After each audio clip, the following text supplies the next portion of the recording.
The Pod Network Entertainment.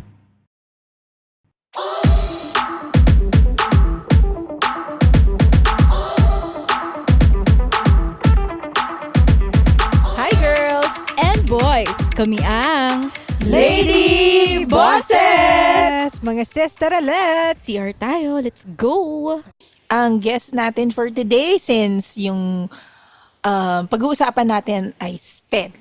So, ang tinawag kong guest ngayon ay si Teacher Shole. Siya yung dating teacher ng panganay ko, si Fonzie, nung kinder pa siya.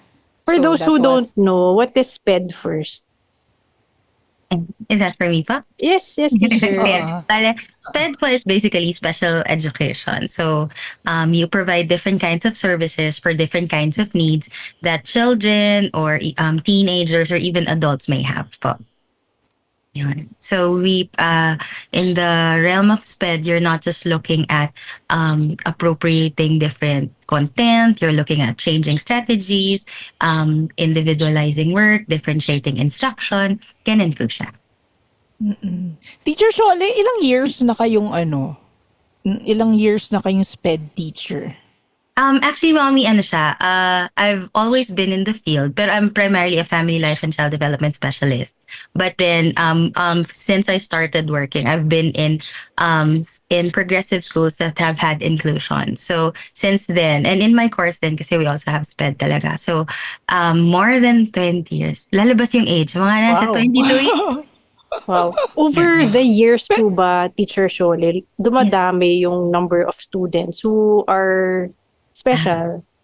More like mommy. We see it occur more nowadays because especially coming from the pandemic. So you will see that there are a lot of parang things that were not addressed at home. Kaya ngayon, coming back, you will see that there are more behaviors that are not that reflect delays, or you will see behaviors that will show na, sige, medyo hindi pa to ready for this kind of setting or this kind of environment and would need early intervention or would need other forms of support, especially when we transition back to the classroom. And this goes for all levels. It's not just your children in the younger ages, pero you'll see it even in the regular school setting because of the pandemic. So, Meaning they weren't able to go to the big schools, so they weren't able to enroll. So there are delays in terms of learning?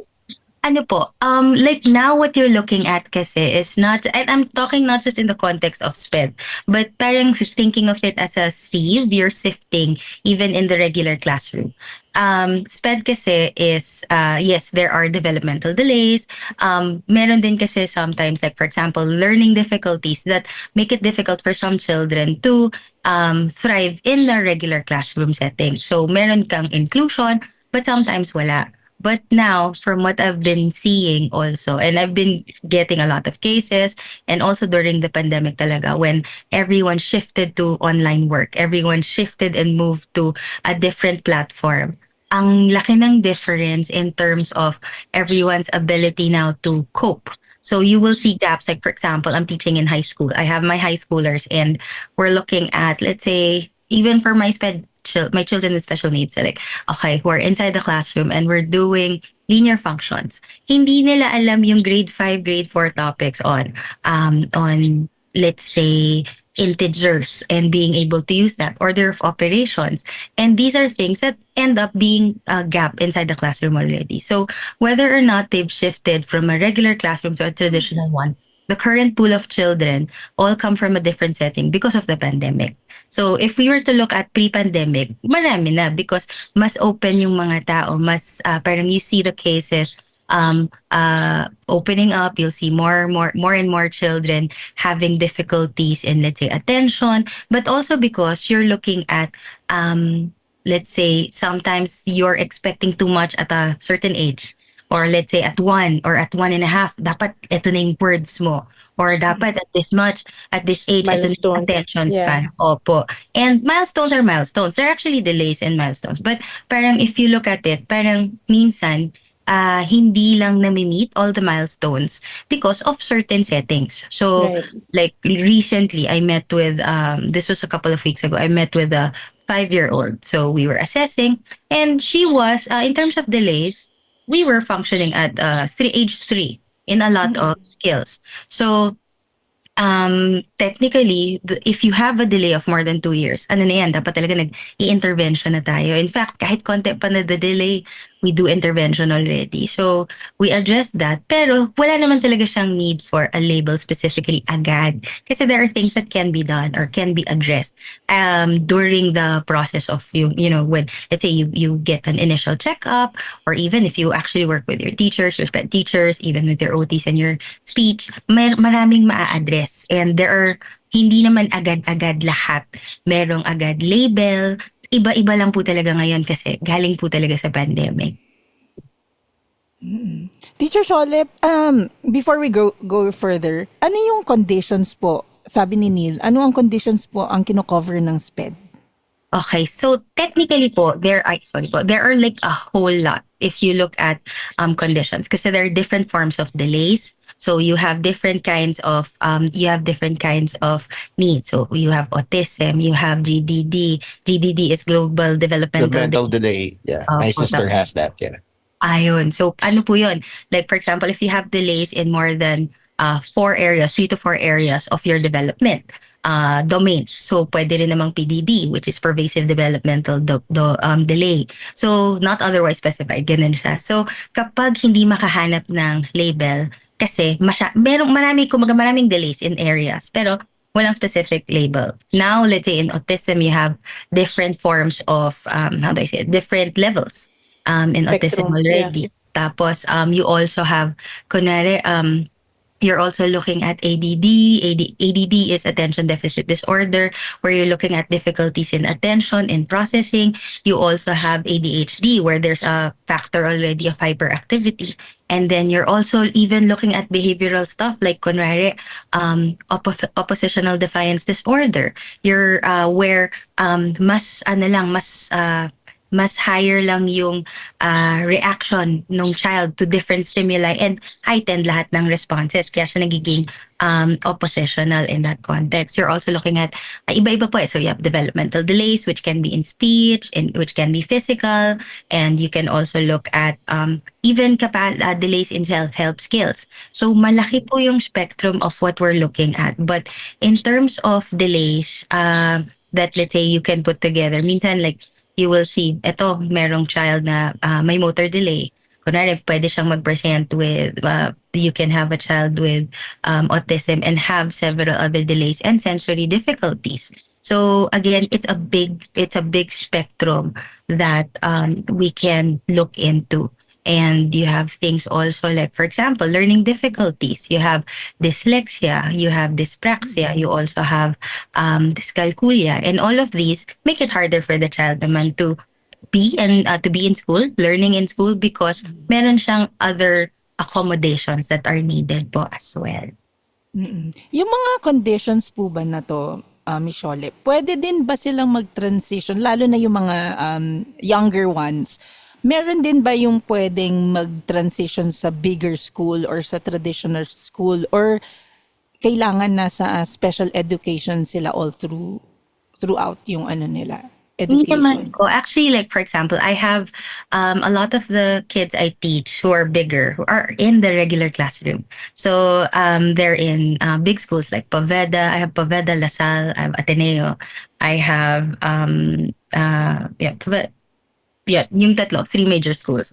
And you will see that there are different cases na talagang they're struggling in some areas, but then they're also thriving in others. Kaya naman po. It's really just dependent on if you're looking at the child in terms of functional, yung high functioning pa siya, is this child able to sit through the whole thing? Kaya po talagang necessary with training, you really include executive function skills, you really include things like impulse control and being able to work within the classroom setting. And the beauty of how classrooms have been, especially let's say in the private sector, more and more schools are open to it. Mas may inclusion na. When we talk about inclusion, unti-unti pa naman, hindi naman siya full. Like, I wish it were like that as how it is in other countries. But at least po ngayon, I see, like, for example, the big schools I speak to, they're more open to it. So, I get to speak to teachers, and I have children with difficulties that I handle na talaga, I get to talk to the math teacher. Okay, teacher, ito yung nangyayari sa amin ngayon. So, let's do this, and what can we do? How can we bridge this gap? And there's more collaboration between the parents, me, and then me as the support, and then the school itself. So, minsan, wow, like, you can have, imagine I have a kid who got diagnosed at second grade. She found out that she had ADHD ng mga grade 9. And then she didn't know. She was taking medication. She didn't know. She was like, Teacher Shole, I'm taking this medication. I was like, you have ADHD? And she's like, I have ADHD? And I go, are you sure? And it's like, Hindi sinabi sa kanya ng parents Pinainom niya. lang niya. Kaya kasi we were processing also. We do so emotional processing and all. Like, Teacher Shole, I feel this. Sabi ko, oh, are you taking something? Sabi niya, I'm taking Concerta. Oh, you have ADHD? Sabi niya, have ADHD? Galit siya talaga sa parents niya. Wait lang, why did you tell me? It's all, I know, it's a lie. Everything is ganyan. But this same kid, talagang, we processed with her. We taught her what works best for her body. So whenever she would study in my condo. So she learned that she had to pace back and forth. She learned na hindi lang yung pacing back and forth. It was really, we learned strategies that worked well for her. And then, she really saw, she's in Ateneo. I think she's almost done. And then, like, even yung entrance exams, yung practice, talagang, nung una, ang baba. Second, Teacher Shole, cannot be. So we have to practice. Tapos talagang she applied all the strategies. She did everything she was supposed to. But it was blood, sweat, and tears. Kasi talagang iiyak siya, ayoko na, teacher. Or when it's Filipino, or like, kunwari, we had to do functions. And like, I don't need this in my life. Why do I need to do exponential and logarithmic functions? It's not useful. Ganyan. So, yun naman. May But, point naman sila. sabi pa, Actually, kahit hindi naman yung ordinary student, ganyan din yung tinatanong. Kasi ilang taon ko din tinanong sa sarili ko yan eh. Di ba? ayun po, may pre-calculus pa. Oo, may calculator naman. Kaya naman ng chat GPT yan eh. Experts na po sila. Bakit kaya tinago ng parents, Teacher Shole? Ayaw niyang, why? We were processing kasi with them. Right. It was also parang we had to work on healing for both. Yeah. Kasi talagang yung sense of betrayal and ganyan. And Yeah. it was really a whole lot of frustration from the side of the parents. But in this case, they were trying to protect, but didn't really think it through. So parang, sige, just drink the medicine and all. But hindi na pagtantuhan all the way. So, Hindi nila in-expect na ganun palang outcome. kasi talaga, they were expecting na, iinumin lang yung pill. It's like a vitamin. So, Yeah. hindi niya, like, teacher, why am I, and there really are a lot of, side effects. So, hindi lahat. And I've had children or like teens na who took it once, who took Ritalin once. So sabi ni teacher, for once it makes sense. But then when it started to wear off, it was really a bad run for him.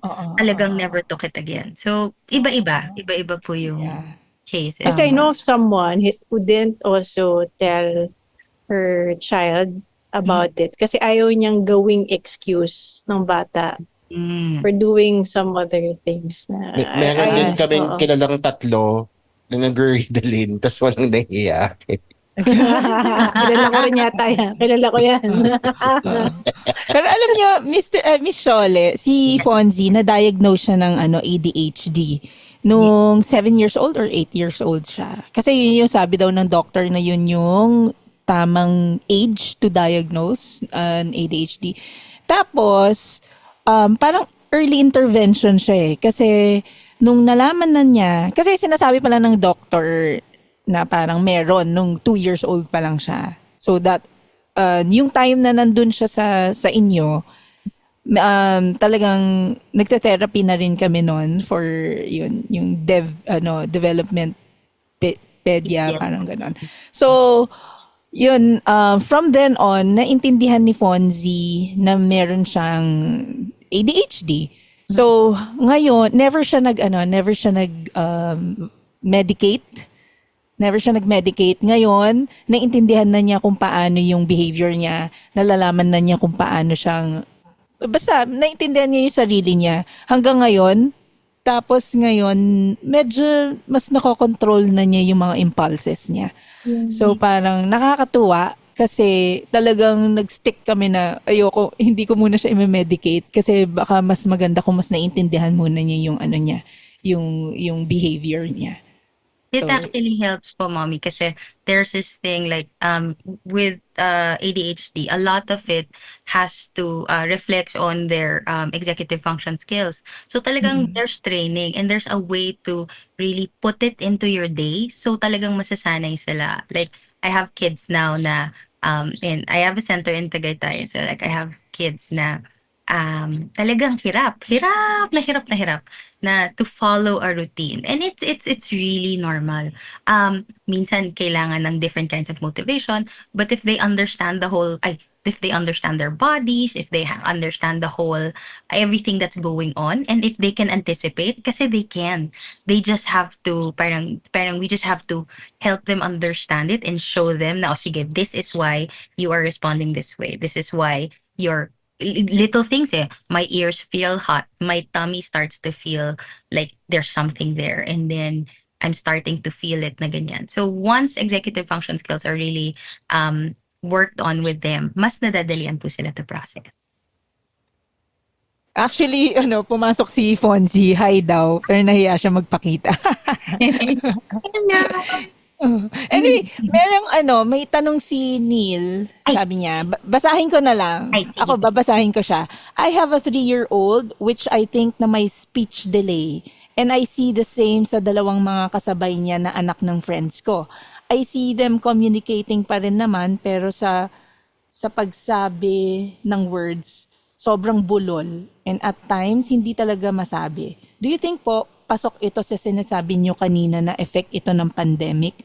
What can you recommend na unang step to address this? Well, first things first, at different ages, will you get the different speech sounds. So meron yan. So you have speech sounds that come out at 5, come out at 4, ganyan. But again, the more exposed the child is to clear speech, to conversations that really make them work on sound sets, it's gonna be easier. So the first thing you can do is actually, I can send you po a copy, a list of this, and then you can look at what sounds are stimulable. So when I say stimulable, of all the sounds that have to be utilized or that that your child can produce, ano yan? You're looking at it in the beginning sound, middle sound, final sound.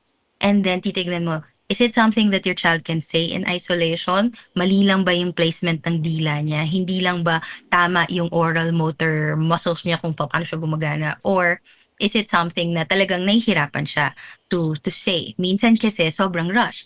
Minsan, like, they really wanna say all the things. So we sometimes have to help them slow down, help them to, like, sige, let's take our time and figure out. Ganyan. So, in this case, one of the first things we really do is see if the child is really communicating too fast, or tapos too fast yung sinasabi niya, his thoughts are going too fast, like talagang a mile a second. Tapos hindi na makaka-catch up yung motor skills. Then we learn to slow down. Or if talagang hindi stimulable yung sounds, then we start to correct. When you correct yung sound sets, you really look at it from the youngest age. So yung mga yan, before nyo puntahan yung mga R's. The R's and the L's are the hardest. So yung ganun po. I'll share the skill, the assessment if you like. And then Sige, pwede niyo po i-share sa akin para i-share ko kay Neil. Tapos teacher, wag din kayo mahiyang mag-share ng billing dun sa mga nagtatanong ng libre. Kasi okay lang po. si Neil, alam ko na kung ba't nandito yan eh. If you want later we can, like, if you have time, I can show you, and then we'll practice so you know how to do it with your kids. Para it's something that you can really do appropriately. Kasi minsan nadadaya kasi the parents or the teacher says the sound. Kasi say no, you're not supposed to. Or minsan maririnig nila yung tamang way of saying the word. So doon mo makikita yung differences. And then you'll see also in some cases where the sounds are stimulable. Ibig sabihin, if you do it in isolation, correct, tama, lumalabas. Or mali yung position, like kunwari L. So, I have kids na kaya L, yung dapat L nagiging iba. So, tuturo muna namin, you have to touch, you have, your tip of the tongue should touch the alveolar ridge. So, before we do that, we have to play. We have, parang mommy, I did this with Fonso before kasi there were speech difficulties with him. Just we requested for a toothbrush na yung for the finger kasi we needed to show him the different parts where his tongue had to. Parang ganun po siya. Ang So, galing. it's really different depending on the sound sets that you have to work on po. Oo. A- Teacher ako may Solly, question ako, Ay, sige, sorry. go. Kasi from my personal background, I have a sister who was diagnosed with GDV. So from age 0, nung baby pa siya, or siguro a little before 1, nung na-diagnose siya, till about kailan ba sila lumipat? 2010. So 96 to 2010. Okay. Nandito lang kami sa Philippines and we were enrolled, or siya mismo, she was enrolled in different programs. So, nag-start siya sa may malapit lang sa bahay, and then she went to a private school, specializes in SPED, and then bumalik siya ng public because it's closer to the house. So, ngayon, na kapag because of luck and opportunity, nakapag-migrate na sila sa ibang bansa, and doon namin sa Amerika, doon namin nakita yung improvement talaga niya sa kanyang development, I guess you could say, kasi mas independent na siya, mas nakakapag-communicate na siya. So Mas may work na siya sa'yo. mas may work na siya sa akin, mas sweldo na siya sa akin. Nilibre nga niya ako eh. Tapos kinuha niya ako ng application doon sa grocery store niya. But neither here nor there. Ang question ko lang is, do you think dito sa Pilipinas ba, there are, alam naman natin na hindi ito yung most developed country, di ba? Period. Pero do you think na marami pa tayong pwedeng gawin para matulungan yung mga tao who are unfortunately less fortunate, tapos na bibiyayaan pa sila ng children or offspring na kailangan din ng special education? Yes, definitely. Kasi if you look at it, let's look at the public school setting. I train in different public schools. So I train public school teachers who are SPED teachers, and I also train the receiving teachers. So the ones who pag transition na nila out of the the SPED classroom, they call it SNED classroom now. Special needs education. So iba na yung term. So they once they transition out from SNED, they go to the the regular classrooms. So you have receiving teachers. We have so much na we can work on because iba-iba yung settings, iba-iba yung settings, iba-iba yung provisions per city, per area. So like I was training in Pasig like a month ago or 2 months ago. They had better resources compared to a school that I trained in Canlubang. Ano ba yun? Laguna. And then I remember in Laguna that so I was training the parents. Actually, I was training the teachers and I was training the parents. What can you do at home para matuloy niyo yung learning? Kasi meron ng away between parents and teachers na parang, bakit ganito ginagawa ng teachers? Bakit hindi effective? Bakit ganyan? Na parang, the struggle is real and you can see why they're both frustrated. And talagang we had to show them na hindi kayo mag-aaway, partners kayo, wala tayong magagawa. Kung kaya lang nilang i-offer is 1 hour a week or 1 hour a day for your child. And we know that there's a bigger need. Dapat more than 1 hour. So what can you do to supplement that?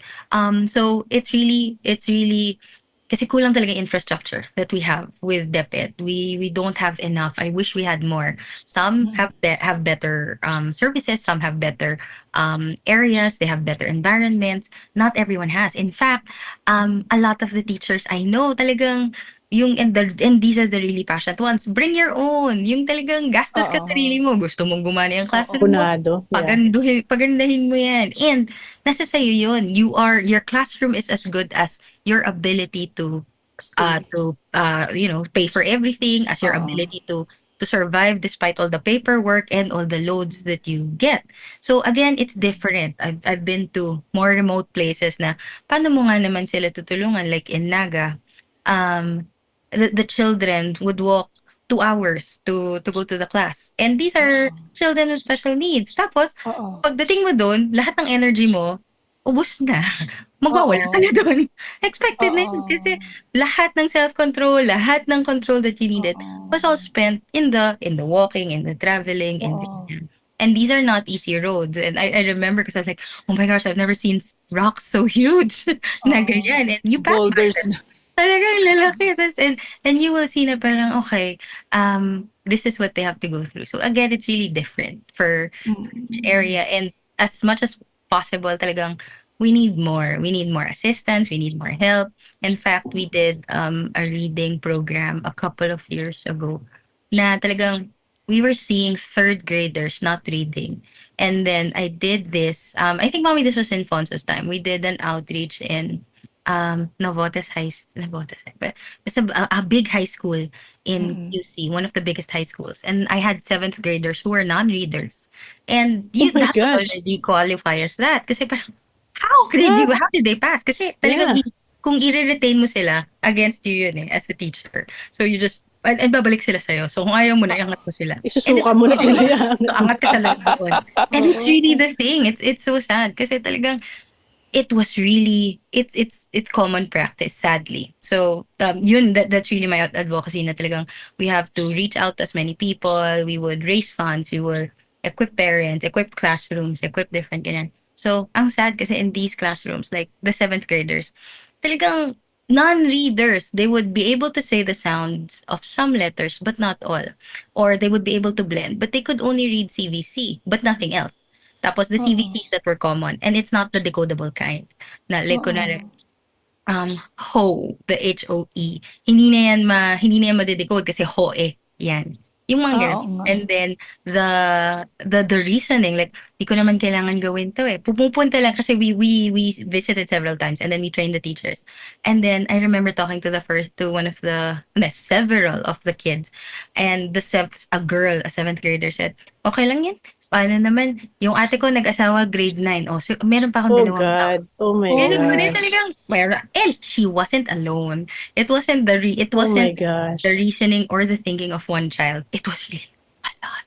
So parang, okay, Ah. ay hindi ko kailangan kasi yung ano ko ganito. And talagang meron silang role models. It's really to get out of Oo. the position, be able to do things Oo. differently. Ang sad kasi yun yung ano parang I've learned to accept it already. I won't be able to do Oo. that. Ano to, teacher? Mga SPED or mga Regular regular class? students. Ano po, they were, parang think of it, they're supposed to be, okay, Yeah. okay, hard to determine because we cannot say and Yeah. diagnose yan. But the Oo. delays are there. So the delays Ah, are okay. huge. Big Oo, oo, delays. oo.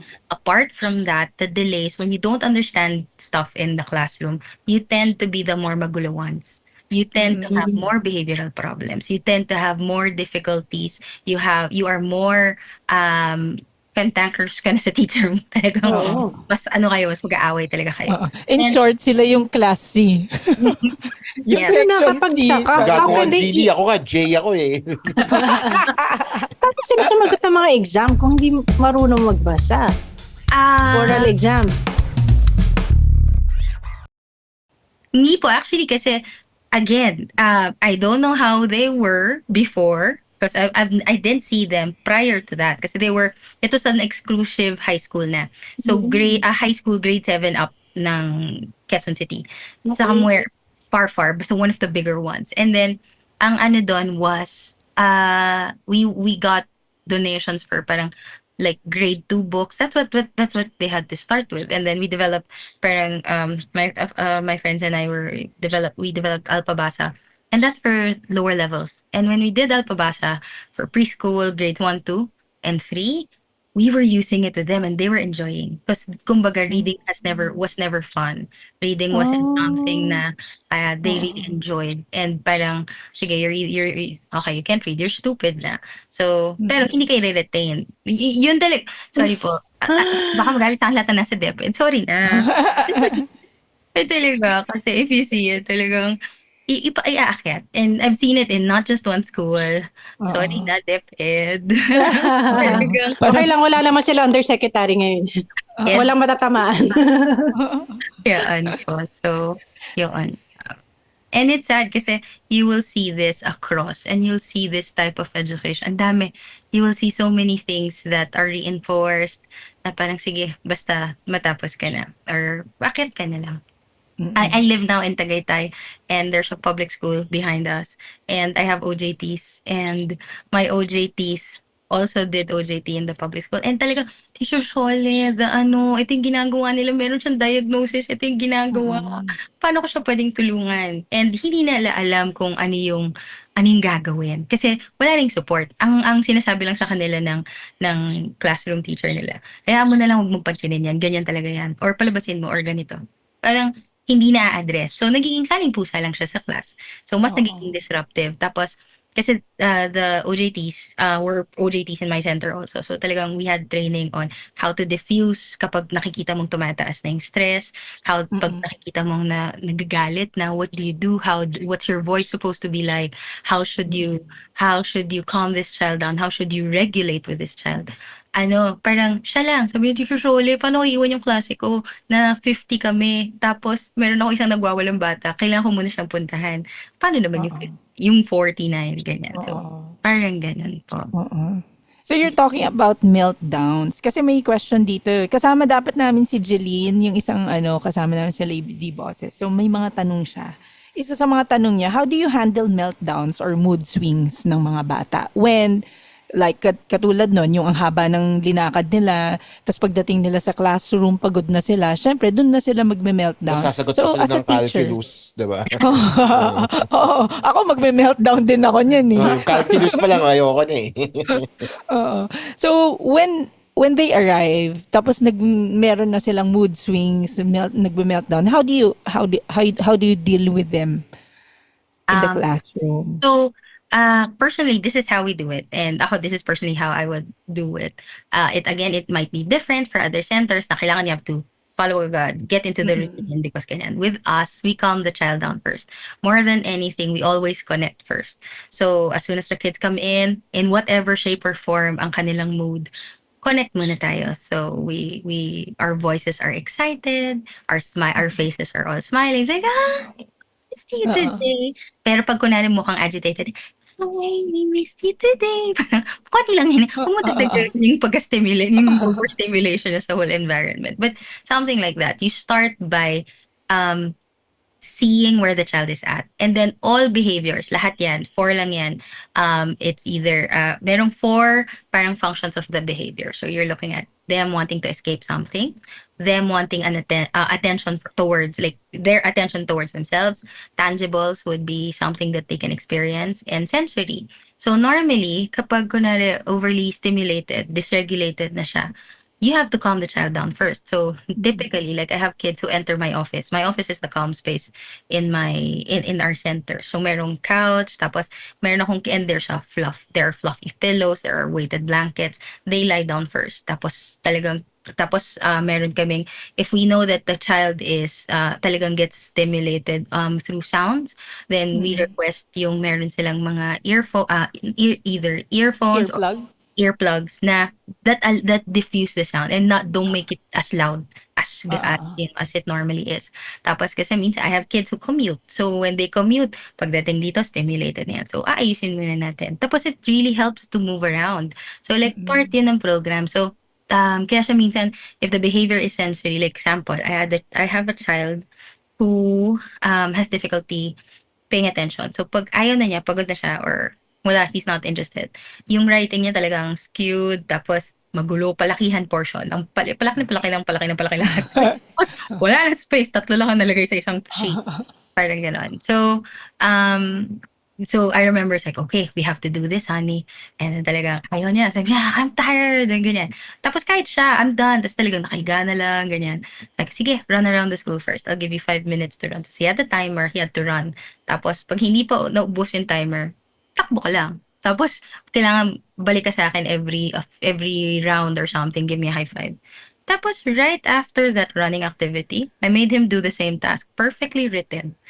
Tama yung linya. Tama. I will show you if you want. It's like, whoa. And then I showed the parents, like, see, it's like, kasi parang there's denial na parang, is there a case? Is there really something, Teacher Shole? Because I think you're making a big deal out of it. Like, hindi naman po. It's not that we just want the thing that works with him, our strategies that we use for children that have different needs. So, dun tayo. With me, label or not, we will always use what works for you. So, we will discover what are you trying to say or communicate with your behavior? What is your body showing us? What are your moods showing us? Parang ganun po. Down to food choices, down to um, Ayun, yung diet talaga, meron din dietary talaga yan. plays also like kunwari, meron kasi like kunwari, crunchy stuff, minsan it helps calm down because you're receiving yung proprioceptive input. So, pati dyan, yung meron kang chinu-chew, kumakalma kami. Minsan, meron akong kids na kailangan na mag-grip. So, pag kumakalma siya, talagang pasapasa kami nila teacher kasi talagang grip sila. So part yun kasi naghahanap siya. So kailangan lang natin i-redirect. So yun yung mga yun eh. So meron kasing ways then of coping. So we just have to redirect. So sometimes I think it's not just whether or not we want them to go and thrive in a regular classroom. Yes, that can be a goal. But like I had this was a couple of years back. I had a third grader. Um she had a hard time with all the academic stuff, but she was so good at art. So, and it was digital art. So, we took her out of, we homeschooled her. So, we still had routines and all. But we put her also in digital art classes in college level. And she was able to thrive and she was doing work that was at par with what the others were doing as well. So, hindi lang yun yung way to go. Like, for example, here in school, um, I have my teenagers sa here po. That blackboard, my teenagers made that. So, like sila yung and ano yan, I have kids with special needs na talaga, teacher, you have to give me a drill for Christmas. You have to give me paint. You have to give me like this for Christmas because I want to do it in my home. Tapos sila yung magre-replace ng doorknob. Like we have sewing, patterning and all. Like you want to be a chef? Kasi we cook every day to work on sensitivities in food. So ang daming pwedeng gawin to get them interested. And sadly, not everyone has access to that. So Oo. Alam mo, tumatak sa akin yung 5 minutes na na tumatakbo. Hindi ko kaya yun. Parang feeling ko ako, pagdating after 5 minutes na takbo, pagdating ko ako yung magmo-mood swing. Ako yung magbe-breakdown. Pero it takes a lot of patience, no? Parang to be a teacher that handles yung mga those with special needs. So hindi ka ba napapagod or how do you deal with your own paano ka nagko-cope kapag napagod ka na? Well, it really is tiring. And especially because like I'm the head. You don't only handle the kids, you handle the teachers who are also on the And brink the of parents also. and the parents and the children mismo. So it's the whole ecosystem. Family. The whole family. Everyone. Tapos kasi lahat it's everyone. Ultimo yung guard or yung ganyan. Lahat. Kailangan like, teacher, ang ingay, tumakbo or ganyan. Ang gagawin ko. Teacher, sinapak ako, nag-lock sa CR, na ganyan. May ganun. And then the stress is real. So ako personally, I really start my day with devotions. I really spend time with the Lord. Kasi talagang without it, I will lose it. And talagang that's also how we start with our teachers and really remind everyone that it's not you alone doing it. Because if you try to be the hero, you'll burn out really fast. You'll really, so there are different things that you can do, but you should never think that you're in it alone kasi hindi. You're not the superstar in this whole thing na you can do everything. And then to really and ano siya lalo na ngayon with the younger generation. Sorry na po, younger generation. Ay, sorry po. Yung sa younger generation medyo mas sila shorter yung frustration, mas slower ang frustration tolerance natin. So, ang bilis like I have teachers na stress nawala na in 3 days. So, paano ulit ngayon yung routine ng bata? Kaka-establish lang natin, panibagong tao na naman. Or parang ganon. So talagang it's hard to find people. So talagang you have to really help them, train them, help them process their emotions even, help them go through everything because it's hard to think na parang, sige, I have yet to see a teacher who is really okay at the end of the day na talagang, or end of the week naman, na parang okay na okay lahat because hindi talaga kaya. So, yun siya. So, it really takes the whole team. It really takes like, whatever relationship you have with, with God, with your family, with your significant others to support you. So, Yeah, believe ako sa mga SPED teachers din because I also have another sister who became a SPED teacher din. Nasa Inspired fortunate by your other teacher, by your beside other my sister. other sister. Oo, kasi Wow. honestly ako isang tao lang na SPED yung problema na ako dito sa bahay. Hindi pa Oo. 24/7 yun. Tapos minsan gusto ko na siya tulak sa bintana. Gogo. like, Oh my like God. I love you pero wag mo I akong love you, kausapin. pero... Diba? Diba? Tapos yung sister ko, isa naging SPED teacher din siya. And yung grabe yung handling niya dun sa kapatid namin na isa. She's very patient. She actually, yung tama nga yung building routines na sinasabi ng Teacher Shole Yung is consistency. yung consistency sa ano niya and yung discipline din na tinuturo niya sa sister ko. Grabe, ibang level siya. So, tama lang din na very stressful din yung trabaho nila as not just as teachers pero as SPED teachers as well. Oo, kasi yung kapatid ko alcoholic na siya ngayon. Hindi, joke lang. Ano siya? actually po, Baga- that was something that we were discussing with my teachers earlier kasi we had training today. Um, every teacher, every person, every adult has a coping strategy. So, Mechanism, yan, yeah. like what you were saying, alcohol. I remember talagang one of the things when I was younger, we used to talagang, after 5, let's go, let's go. Talagang tiring na talaga, oh my God. Oo. But, ano din, parang part of it is really equipping the teachers to learn more effective coping strategies. You drink, yes, you can drink, but you don't drink to run away and think Binge. that it's, Yeah. I need to unwind.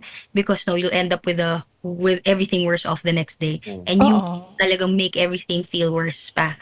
So, part siya talaga ng healthy routine. Like, kunwari, even if we teach our children executive function skills, we teach our children self-regulation, we also have to teach it to our teachers. So, I have teachers who panic. Tara, teacher, upo muna tayo. Tara, let's pray. Tara, let's breathe. Tapos, it works. Like, if you, and this works with my husband, this works with everyone I know, tinuturo ko sa kanila talaga, wipes is the most important thing you can have. So, kapag you feel like it's regulated already, kasi it's cooler So, you get the wipe, sige, tapos, ay, pati po sa husband ko, natuto na rin siya. Galit siya sa car. I need wipes. Ang ganda. Ang gandang business niya na sa mga SPED schools Oo. para sa teachers. Magbibenta ako ng wipes. And talaga, it really helps. And you can see that the children start to regulate. It calms them down. Kasi sensory yun So it calms them down. Let's drink water. And you have kids panicking and all. Tapos you just calm down.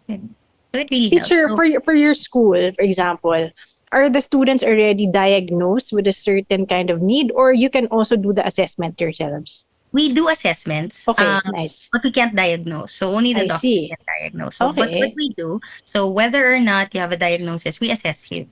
And then we look at gaps, we look at learning difficulties, and then we really identify and task analyze things. So for example, let's say it's a learning or kahit po regular kids, in our regular programs.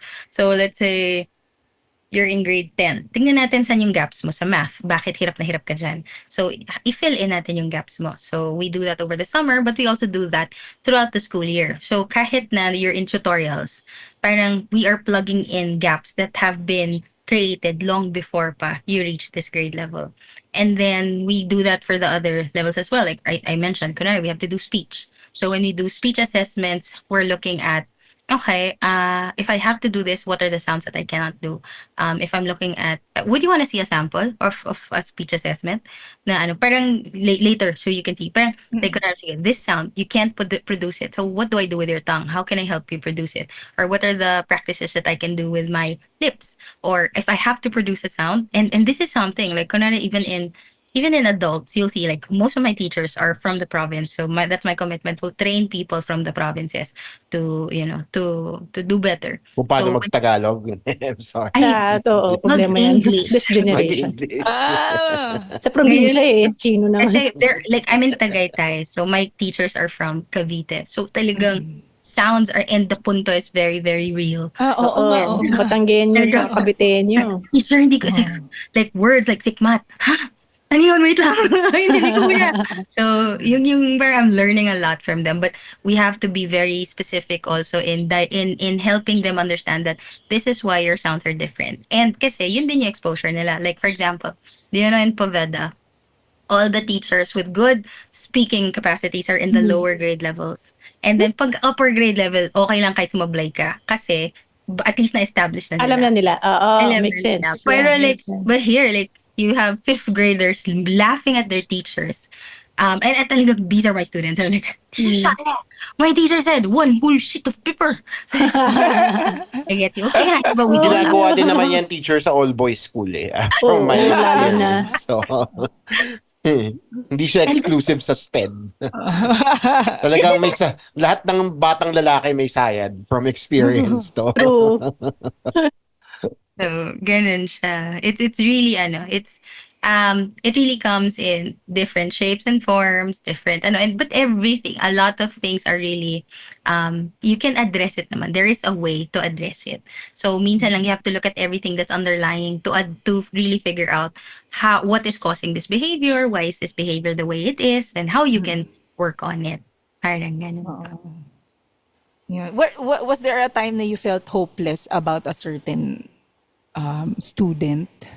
I remember, I think this was my first year of teaching.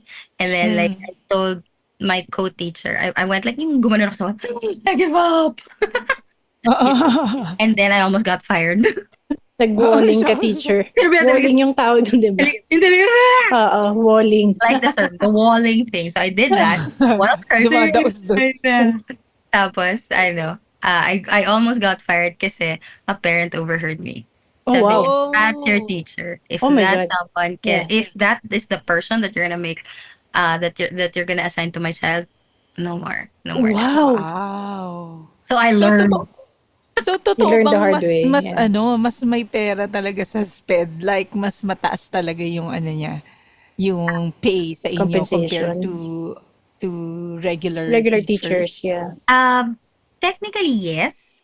But also, the spending is bigger.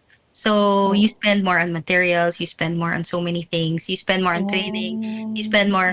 And that is if you want to really deliver to your children. So, it's not just about, parang who gets the higher pay, but who also spends more. Also, the baseline for the compensation of regular teachers are not so high also, right? Yes. Oh. Especially in the provinces, especially in Oo. private schools. So, makikita mo. But, you will also see that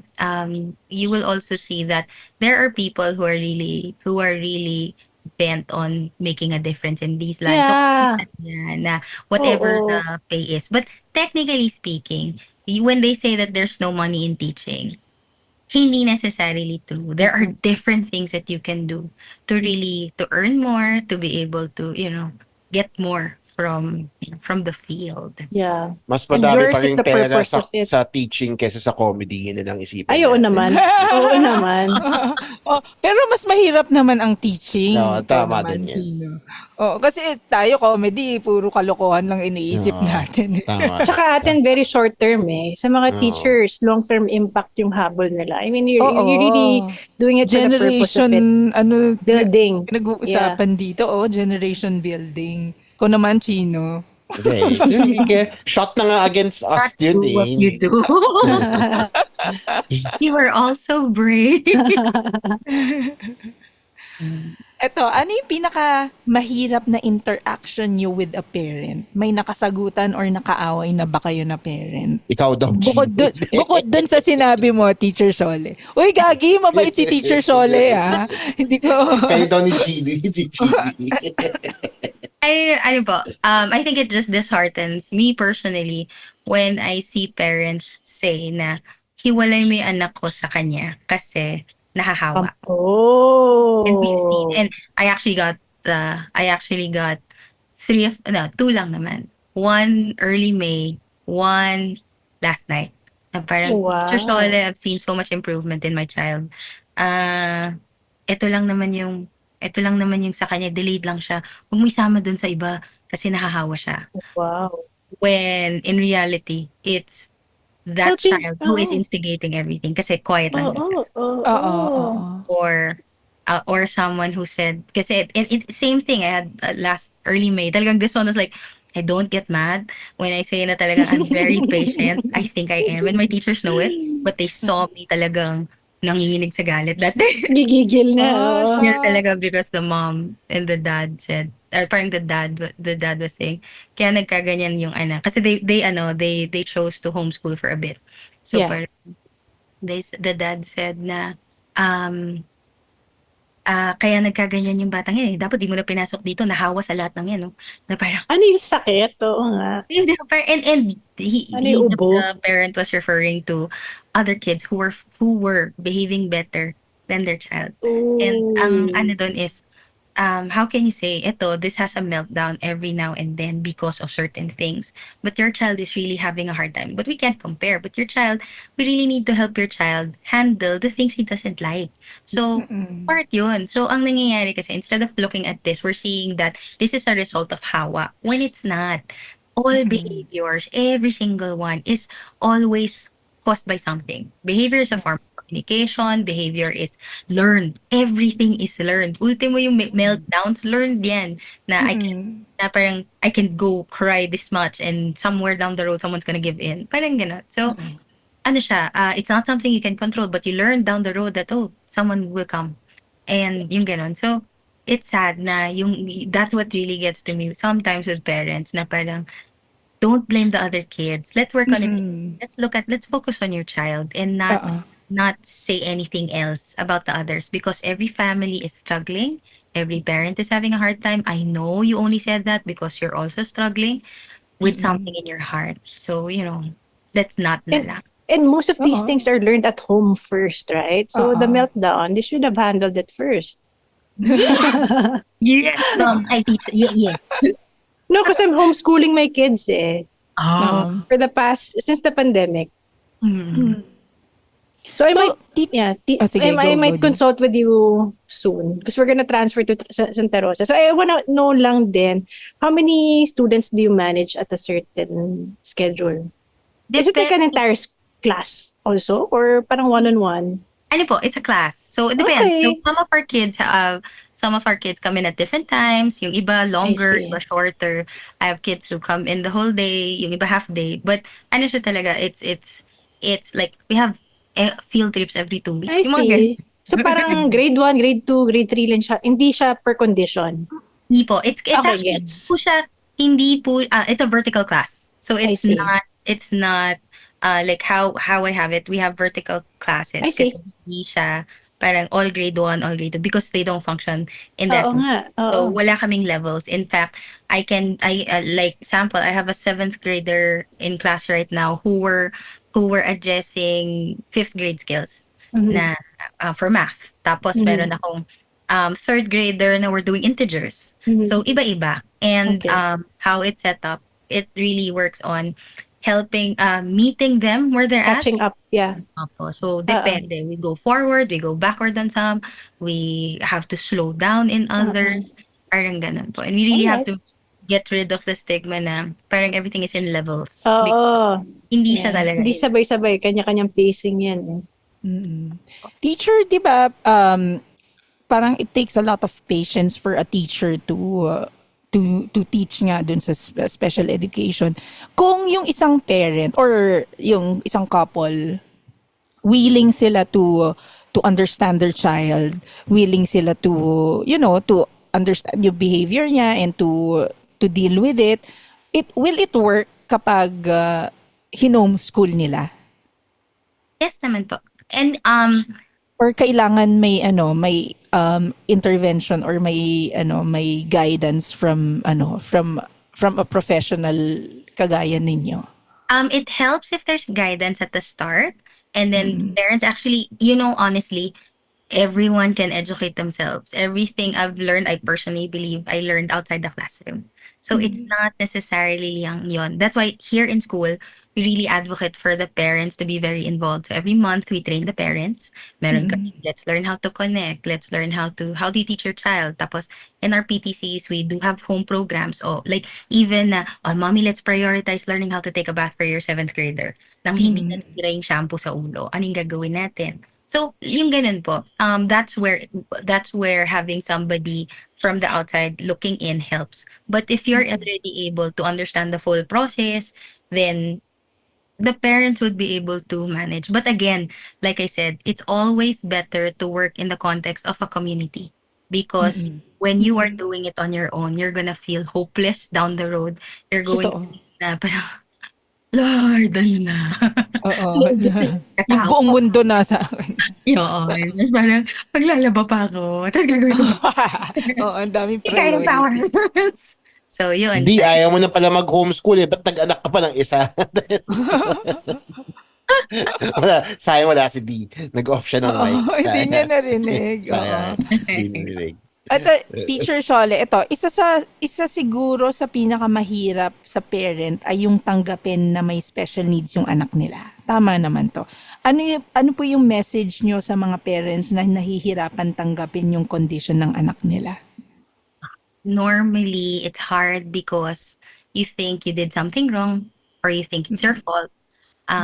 Sometimes it's hard to accept because you think your child, well, no, you believe your child is an extension of you. If your child is flawed, then you're flawed. If your child is going through this, then you are a bad parent.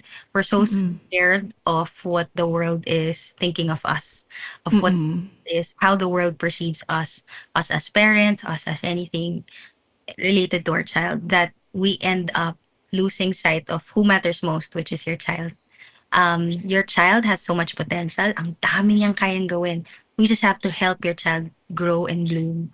You have to figure it out. You have to, and it's a journey. Hindi yan kaya na gawin ng anak mo lang. It's really you and your child doing it together, figuring out why I'm not responding to this. Why am I having a hard time with this? And, ang daming pwede. But again, you don't have to do it alone. You have a community.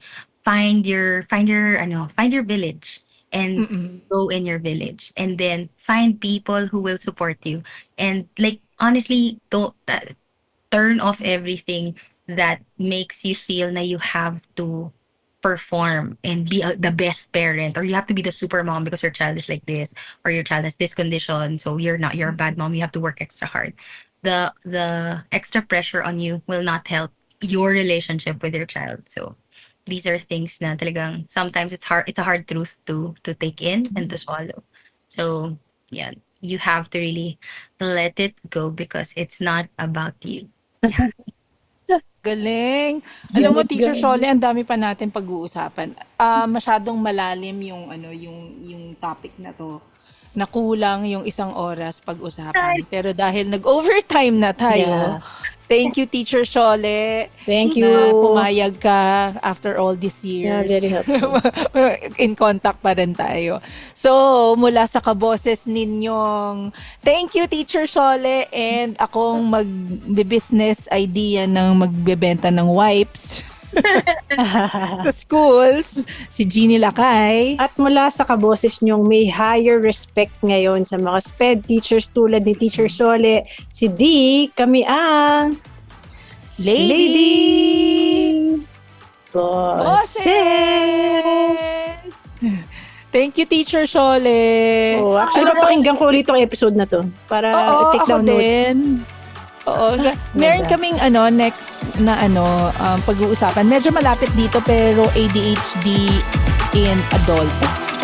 Kasi 'di ba hindi pa uso yung word yung term na ADHD.